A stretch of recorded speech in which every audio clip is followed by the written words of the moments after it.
Good evening. Welcome to Black Exposure. We in Bethlehem, Pennsylvania are particularly proud of the James F. Goodwin Scholarship Fund because it has stood the test of time. The Scholarship Fund has sent hundreds of Black youth to colleges and universities across this nation.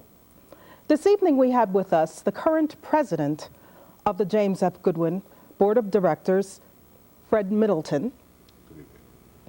We also have Cordelia Miller, who is the treasurer of the James F. Goodwin Board of Directors. Good evening, Wandlin. And we have Esther Lee, fundraising chairperson of James F. Goodwin Fund. Evening. Good evening. Thank you for coming to Black Exposure. First of all, who was James F. Goodwin? Well, to the viewing public, James F. Goodwin was a doctor who graduated from Howard University and came to Bethlehem in 1935. Now, part of the history of this J.F. Goodwin Fund was the fact that Dr. Goodwin had a lot of difficulties in obtaining financial aid while he was a student at Howard University. And as we understand it, because we are younger, that he felt that if he could help it, young folks ought not have the kinds of problems that he had as he went through. And so therefore, he went about organizing what was first known as the J.F. Goodwin Scholarship Club. That club was brought about where Dr. Goodwin, as he opened his practice as a medical doctor in Bethlehem, that he then took students who were students at the local high school. He took them on what we call today field trips onto local colleges and colleges in outlying areas where he felt that they may obtain an interest to further their education. It was very important to Dr. Goodwin early on that Black students particularly, as we were called in those days, colored folks, Negroes, but it was important for us to get an education. And so therefore he, as a committee of one, took students throughout looking at colleges so that they could gain an interest to further their education. I think as the history goes on that, the fact that Dr. Goodwin came here and saw that so many were not graduating, the era of the Depression, right, and he was depressed right, at that fact, right, and said, come on, let's get through high school and then go on to college. His practice, I understand, was at Fourth and New? Fourth and New in Bethlehem. And as I said, we were all quite young, and so or not born yet. Yeah, you know, for some of us, but for some of us we were, and so. But it was, you know, Bethlehem was a small, growing community, and he thought that this was an excellent place to set up a practice, and he did practice in Bethlehem for a while. It is important that. There were those that he encouraged to go on because there were folks that had come from the South who were here already with college degrees and could not find work. Yes. And I think it was really the inspiration he had at his age to promote such an organization is to be admired. Yes, yes. And having been one of the students who came to the Bethlehem Area School District, you know, it was important to us. Yes, and I understand he established not only a club here, but there was also a club in Reading. Which still exists today. Which still exists. Yes, okay. Absolutely. Fred Middleton, can you tell us something about the mission of the fund? Well, the fund, although separate and apart from the club that used to be, the purpose and direction is still the same, the furthering of the education of Black students in the Bethlehem Area School District. We would like to think that we bring an air of culture to the Bethlehem area and try to provide an atmosphere of general learning. Can you tell us something? We're talking about the fund, the club, the fund. Tell us a little bit about that history behind the club. Well, first thing I'd like to tell you is that you hardly be able to find anyone, maybe every third person that wasn't involved in the club from the time of 1935 through my years and up to about 1956, I think, when the club ceased to exist as such. But the club was one that entertained the desires of young people who wanted to go on to school and maybe encouraged them as they went along. There were variety shows and singing and more things that brought a culture and an appreciation of what Bethlehem was and what they might be doing later on in life. And excuse me, with that, I would like to encourage our people here in the audience to see the photo of the first James F. Goodwin Scholarship Club, which Cordelia brought to us this evening. Continue. Okay, the difference between the club and the fund. The fund was established in 1956, and the purpose is still the same, to solicit aid for our students wherever we can, and to bring the medium of culture to Bethlehem and a understanding of racial harmony. Mm-hmm. Mm-hmm. And how do you do some of the understanding of racial harmony? What sorts of activities? Well, we have programs within the church where we have people who from the board who go out to speak to the various churches and explain our scholarship programs, mm-hmm. and where our scholarships can be had and mm-hmm. that sort of thing. Okay, that's fine. And with that, Cordelia, you tell us a little bit about the board of directors. Who are they? The board of directors is composed mainly of Bethlehem area residents. Mm-hmm. Some of us are alumni of the original J.F. Goodwin. Mm-hmm. Some of us are just community leaders. We work in conjunction with the local black churches in our area. We also find that some of our contributors express a desire to come back and work with the fund. Mm-hmm. Sometimes contributors who have been contributing for many years want to support our efforts and come back and offer to work on the board. The board of directors has been a very representative body over the years, I understand. I mean, from all walks of life in the Bethlehem community. Has it not? Yes, it certainly mm-hmm. has. Mm-hmm. As I look at the board, there's a strong history for those of us who have worked with the J.F. Goodwin Fund for quite some time. Mm-hmm. My mother was an original member of the group mm-hmm. in 1938, so I feel there's a certain amount of continuity sure. that's come back sure. as I am working, and I have a daughter right now who's in college. 3 generations. Yes. Yes. As I indicated, I mean, this organization has stood the test of time. It's been around. I know some years ago we had the 50th celebration mm-hmm. at the mm-hmm. Hotel Bethlehem, where people from years and years back came to this yes. to the anniversary. Yes.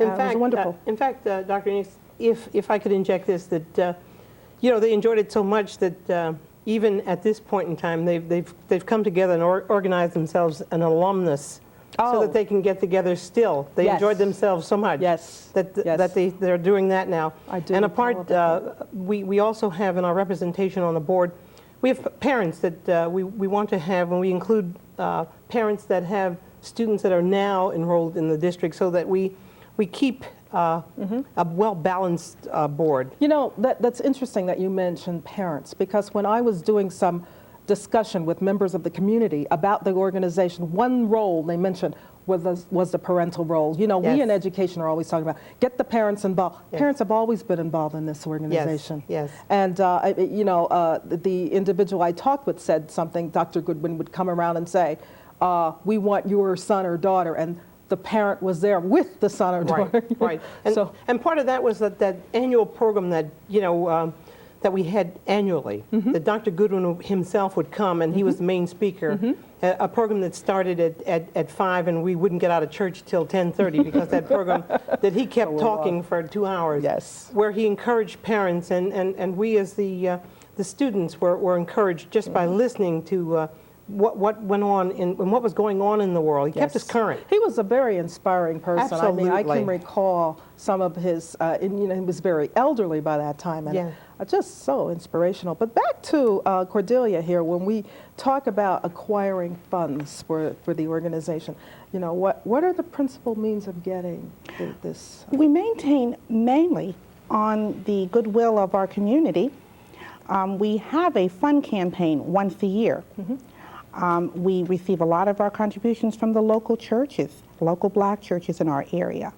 We also receive, just as I say, the kindness of the public. Mm-hmm. We're supported. So it's a lot of individuals. I mean, it's yes. not a corporate kind of... No, we really are unique in that in today's time of getting a lot of corporate sponsors, we do not really have the large corporate sponsors. That's not to say that we wouldn't like to have them, but at the present time, we don't have a very large number of corporate sponsors. People. Yes. I mean, Come on. Yes. Yes. And yes. a long list of alumni who never seem to forget us. They were always sending their donations. They remember the good doctor and the efforts. Now, with that, Madam Treasurer, with the current economic climate, everybody is suffering. I mean, you know, what do you say? Well, how has... Well, we certainly have concerns in that area. We have a commitment to our young people, and we hope to always have the funds there to help them. But in these economic times, like everybody else, we are concerned. We know that we have a history of people who continue to give, and we only hope that they'll be able to continue. But as I said, we are looking at a dwindling, as any nonprofit organization, as some of the monies that we would like to see come to us. Exactly. And then, Fred, we talk about the cost of administration. I mean, let's come on, tell us how much. Our cost of administration, Yes. you can rest assured that almost to the dollar, every cent is going to the children's education. The only thing that we have administrative costs would be the cost of our mailing campaign and the stamps and the stationery for Certainly, you that. have to And pay for everything that. else is volunteered by the board itself. Well, no, that's fine. I mean, I feel good about that. Yeah. Now, about the scholarships and the grants, Madam Treasurer, tell us about what types of scholarships you provide. We give out a scholarship, a $500 scholarship to the highest grade point average student in the Bethlehem area school district. This is a $500 award that is given for the 4 years that that student is in college. The remainder of our funds are grants. For each of the 4 years. For each of the Okay. 4 years, we make the commitment That's to the $2,000. student. That's correct. We make that commitment to the student, and they do not have to reapply or anything. This is automatically sent to their choice of school. So then this follows the student. Completely until they have graduated in the 4 years. And with that, let me ask you something here about where do the students go to school generally? As far as schools are concerned, at the present time, I made up a little list here because we have so many of them. Currently, Drexel University, Norfolk State, Lehigh University, East Stroudsburg, Kutztown, Howard University, Morgan State, the University of Maryland, University of Delaware, Johns Hopkins, and Carnegie Mellon are the schools right now variety. who have received J.F. Goodwin checks for students. Private and public schools. Yes. Yes, yes. And then there are some special scholarships, are there not? Separate and apart from the $500 and the $300 grants, there are scholarships established at the local universities, Lehigh University, Moravian College, and St. Luke's Nursing School, and Northampton Community College. There are individual grants for those students that qualify. Tell me about the utilization. Do you know anything about the utilization of any of the local scholarships? And how many students have gone through, or do you have any information? We've had two students, as I can remember, that utilized the Lehigh scholarship. And those scholarships are all based on need. We have had, I believe, 2 that used the St. Luke's scholarship, and we've had some people that have entered into the Moravian and may not have followed through all the way, but they have utilized them. And the other... And the Moravian scholarship, you know, we might add, was drawn up initially in for Mrs. Clark, in memory of Ms. Olivia Clark, who handled and was in charge of the scholarship club after Dr. Goodwin left Bethlehem. Now that you brought up Mrs. Clark, I'm mindful of the many activities that the club has participated. I mean, young people could, there was intramural sports, I understand, basketball, particularly with the Reading organization. What were some of the other activities? Now, her daughter Audrey was primarily responsible for the athletic programs. Because I played softball. Okay. But you know, in the summer you're known to come together, and we played with a church league. Mrs. Clark primarily was responsible for putting together all the musicals, you know, which drew all of us in. You know, in those days, and if we could just relive and have parents come along and have the dedication that one woman had, where she took you know, there must have been 50 of us. Yes. And took us off the street and provided Now, entertainment. you weren't on the street, I know. You know, we weren't allowed to be on the street. No, that wasn't, Maybe, that wasn't. maybe I wasn't on the street, but I'm here to say that Mrs. Clark, Mrs. Blue gave me another option in life. I mean, I was as close to it as you can come. Yes. And thank God Okay. that those two people existed in my life. Yes, yes. Yeah. And Mrs. Blue It's certainly a fine gave, testament to both of the ladies, Yes. right here. gave young people an opportunity to get into the arts. Back at a time when young blacks in this particular area did not have an opportunity to be exposed to theater and dance, Audrey Blue brought that to the students. I can remember many times in which we did productions. Mrs. Clark would do the sewing of elaborate costumes. We talked about parent involvement. I can remember Mrs. Clark asking various mothers to come and help sew stitches and Yes. sew sequins. Yes. And Audrey, as I said, brought a culture at that time that was not available That to is students. correct. And it was That is something that was correct. very much needed. I know and both were, as you say, fine ladies who participated and did wonderful things. I know Mrs. Clark was totally artistic Yes. involved, not only with this organization, but church organizations too. But that's because And- Mrs. Clark was one of the persons that had a degree from a college, you know, from the Yes, South, but yes. came to Bethlehem, could not find a job. I think we have to Hampton be honest with the Institute. Yes. total community. Yes. You know, blacks couldn't come to Bethlehem and That is get correct. a job in their profession. And so this allowed her to develop, Yeah. you know, what she had gone to school for. We, unfortunately, in Bethlehem have this sad history up until the mid-'60s. Absolutely. I mean, I attended Bethlehem schools, and I had never had, you know, a minority, even, you know, Yeah, needless as to say, a black teacher, a minority teacher. Right, because it just was unheard of. You know, we've come, in history, we've come a ways, and we've got a ways to go. But because of people like Dr. Goodwin and Mrs. Clark, you know, after he left, to provide, you know, those things that, you know, would help develop us as young coloreds, young Yes. Negroes, Yes. today's blacks. Yes. You know, it's really helped stimulate. And if anybody wonders where, you know, I get the impudence to do the things that I do in the community, there were people, apart from the nature that's within us, Yes. that, you know, told us to move forward. It's Dr. Goodwin in us that had us motivated to become something. Exactly. You know, and I think that's important, that we don't let people like Dr. Goodwin's name die, Mrs. Clark's name die. Yes. Because we're here, and we're making things better for those children that are coming on behind. And the primary focus of their work was education. Yes, it was. We may have danced, right. but we were taught to get educated. Yes. And we were given the stimulus to fight, move forward, and not give up. That was important. That was certainly important. And I can recall, you know, some of the debates in terms of the inclusion of African Americans in black history. We had those same debates in some of our projects and discussions in the J.F. Goodwin Scholarship Club. Yes. You know, Yes. in the early 60s when junior high school, you know, product. Yes. You know, Yes. I mean, that was long before this became a national issue. you know, Exactly, exactly. was- I think we're blessed in Bethlehem to have had Goodwin come through. He's a prophet. Yes. You know, he knew what we need. We're blessed because of it, because there are people coming through now that have to find themselves. Yes. I think us here in Bethlehem, know where we're from. We know where we're from. We know what we are. We don't need to be, you know, reinforced.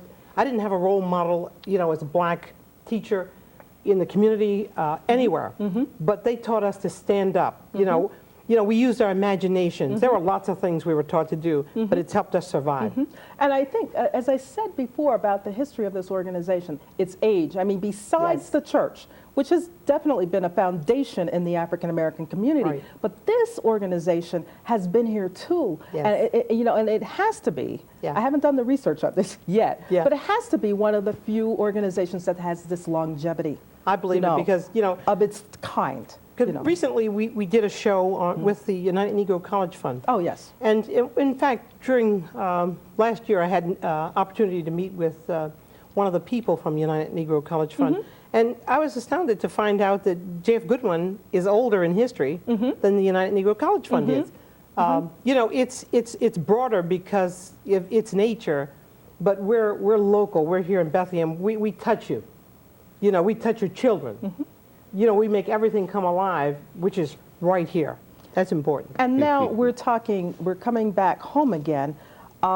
It's important to note that in order to receive a scholarship or a grant, the person must be a graduate. Tell absolutely. us, Bethlehem Treasurer. Area School District graduate, and this is by our charter and bylaws. And which schools would this include? This would include Let's be specific. Liberty High School. This would include Freedom High School, Becca Catholic High School, and or any of the Christian accredited Yes, high if they schools would in have. our area, But Bethlehem it area. has to be the Bethlehem Yes, area. Bethlehem area. Within the guidelines, is this spelled out in the? It's absolutely spelled out in the bylaws of our charter. I would imagine that we would have parents or students watching us this evening. Can you tell us, Esther, how we can get some information? How do they get information about the Well, at the organization? local, we have provided information through our churches, mainly because we feel that students should go to church, number one. And then if they don't go to church, then we've provided the high school So they with can get information with the on how to guidance contact office. someone. Yes. We have Mrs. Boone, who works in the community. She's a community liaison person in our Bethlehem Area School District, and she has our information and is willing to provide that to those that access it. Also, as board members, we all take our turn as being ambassadors for the J.F. Goodwin Fund. So as we go out in our various positions, both professionally and personally, we talk about the fund and we let young people know exactly what is available to them. Again, But moreover, I think as serving as chairman of the fundraiser for last year, I found, and this information was presented to us, that all the people that we think know about us, you see, we're so old that we know about ourselves, that sometimes we slip and we forget that you don't know about us. And so part of this evening is allowing the public to know that the J.F. Goodwin Fund Club was here since 1935, and that we're helping local black children, Bethlehem. now we talked about how students and their parents can get in touch. Now, can you tell us how people can help in terms, firstly, to get in touch in terms of giving donations? Is there some sort of... Well, we have a post office box. We don't have the benefit of a local phone number. Oh, I see. But we do have a post office box where, contributions can be sent. And you have fundraisers, programs. Yeah, and our fundraisers are going to be coming up in March. What are some of the... Well, last year we had, which was successful, we saw it done somewhere else, and we did it. We had an annual dinner with The an president auction. being the auctioneer. And Fred was the auctioneer, and it was the first time we'd done that, and it worked out really super. Fred was a super auctioneer. We didn't get the kind of money that we wanted to because, they had people like me there. You can only up it a penny. But it was a lot of fun, and we're going to be doing that again. And we do a bowl-a-thon where we enjoyed it, and we had a lot of fun, and we got some dollars through there. We're motivated by the fact that the number of students that want to access us, it kind of stimulates us to raising money, because as we give out $300 grants, we also have to get the $300 worth of money, which means that we base, the fundraising can be based on the numbers of students that apply. numbers of students and who are also by the number of students that we have on that 4-year program, the $2,000 scholarship, Okay. also keeps us moving and active. A consistent expense, and we meet that expense every year. Okay, yes. We have met that expense every year. You have met We your have never had obligations. We have never had to deny a student, a qualified student yet. We realize now, though, through the demise, really, of our economic system, we're experiencing a sort of a decline in contributions coming in. And I'd like to say to the listening public that for every child we educate, we make a better community, a better America, really. Just reflecting on that education, there must have been hundreds of people who've come through, Yes. over those years. Just hundreds. And just think, those are the numbers that are off the street. Because the system says, whether they want to recognize it or not, either we pay for them up front or Yes. we pay for them later.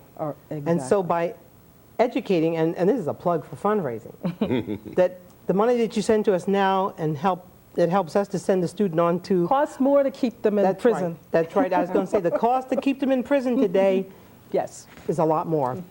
So we ought to rethink are really positions on contributing. You know, over the years, I can recall when the club was in functioning, one of the highlights of the year was the graduation Right. ceremony. Right. Held after Liberty High School. You know, Right. we had the one public high school Yes. at the time. Yes. And, you know, the process of preparing your speech for that Right. ceremony was Right. quite profound. And then when Dr. Goodwin was alive, he would come and also give Yes. something. Yes. And we to were that. expected, in those days, Yes. we were expected to give a speech. And the speech was your own subject. Develop it as you would, but you had to give it. It's not like today, where parents says, well, I'll check and see if Yes. they'd like to participate. Oh, no. In those Oh, no. days, there was no, There was such, no thing. such thing. When May was coming, you knew to sit down and get your thoughts together because there was something you were going to give. If it was said, if you just said Jesus wept, you were going to say it.